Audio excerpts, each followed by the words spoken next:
As we commemorate the International Supply Chain Professionals Day on June 7th, I'm really happy to speak to you today. My name is Rumal Fernando. I am the chairperson of Women in Logistics Sri Lanka.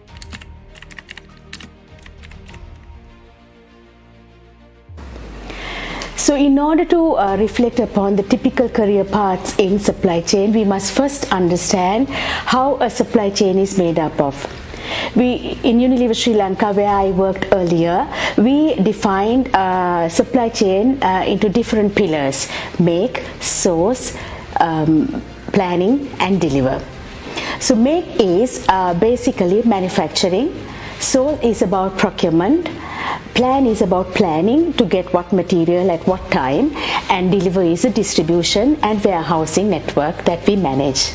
So when you look at a career path, what is most interesting about supply chain is that you are able to move from one pillar to another. So these verticals are very important for us to have a proper understanding about as a supply chain professional. If you look at planning functions, you can be either a demand planner or a production planner. So in a demand planning function, you will capture what is out there as a demand in the market. You will bring those data in and then you will convert it to a production plan. In the procurement function, what you will do is, according to those production plans, you will now start buying raw material, packing material, services that you need to make a finished good. You will do that. While you're doing this, you will learn a lot of new skills, especially as influencing skills, negotiation skills, collaborative working skills. Those are skills that you will master. In a planning function, you will master most of analytical skills and how do you make stories out of numbers that you have in front of you. Once the materials are brought into the company, then you need to convert it to finished goods. So finished good conversion will happen in a factory. Now it could be your own factory, a third-party factory. Now in this manufacturing facility, you will have so many different roles that you can play as a supply chain professional. Once the product is being produced, now it has to go to a warehouse for storage, and then from storage to lorries and trucks and distributed in the country. So that is done by the logistics function. So this area you will again learn a lot of new things, like how can we distribute goods in the most safest, most efficient manner, so that the companies make the most of the resources we have. So as a supply chain student who is studying right now in your campus, these are the different pillars and verticals that you can work on in a supply chain in any organization that you wish to join.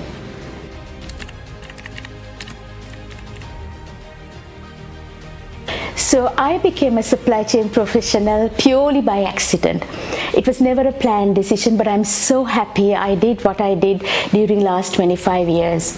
So I studied to become a doctor. I did a science stream work in school, and in 1993 when I left school, we didn't know anything about a supply chain. We only knew to become a doctor, an engineer, or a lawyer, or even a banker for that matter.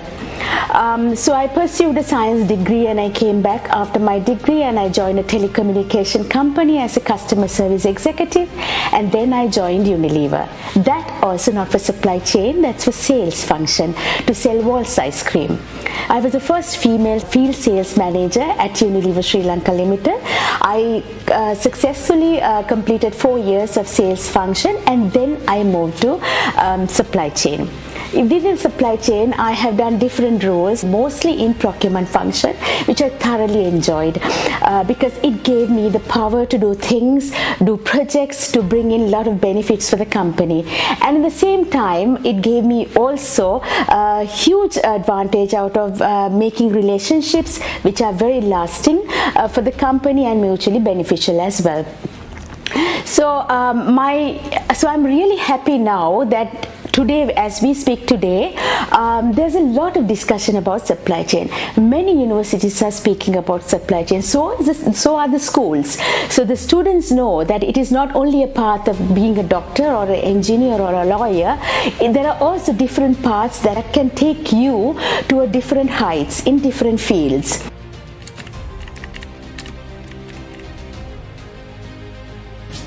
So what we did not have then and what we have now, especially for you all, is the education that we are giving to younger generation on supply chain. Why it is important in my view is simply because when you know what you are doing, what you are going to do as you step out to become a professional, it will give you an added advantage for you. You will not waste time trying to learn concept, trying to understand why things happen that way. You are already you've learned already what it is, and it is a matter of just stepping into the role and getting accustomed to the role faster than any other person. So in that space, I think understanding supply chain is really important for you and for anybody for that matter, because stronger supply chains can only win out there in the market.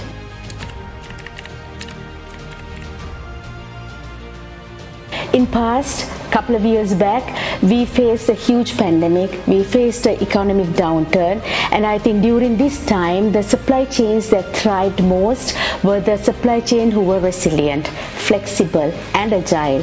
So that is one big learning that we have seen from the past, which will continue to future. But then going forward, for trends that we see for future, there are many trends that we can speak about. One is artificial intelligence, how it's taken precedence and how it's taking control of many functions, not only in supply chain but many functions. So as supply chain professional, we must now start learning about how we can make use of artificial intelligence for our benefit. For example, about machine learning, predictive analytics, safety, how do we make use of them? Moment we start getting into that space, I think we can take control of how we want to take the narrative of artificial intelligence into the future. So then moving from artificial intelligence, another big area that I see is outsourcing, because most of the time in the past we used to think if you are a manufacturing company you must do everything on your own, but no longer we think like that. We want to get the scale advantages, which is bringing us cost benefits for the company. So therefore we will get into outsourcing, collaborative manufacturing. So those are big trends where we will rely on suppliers, and this is where the understanding of suppliers, the relationships which we have suppliers come into play. Another big area that I would probably think as a emerging trend is also how do we give back to our community, to our environment, because we all know as manufacturing companies we add a lot of waste to the environment, and how do we minimize it, how do we recycle, how do we reuse, how do we align to the circular economy is also something that we really need to think very hard and make sure that we put a lot of projects into practice so that we continue to give back to our communities.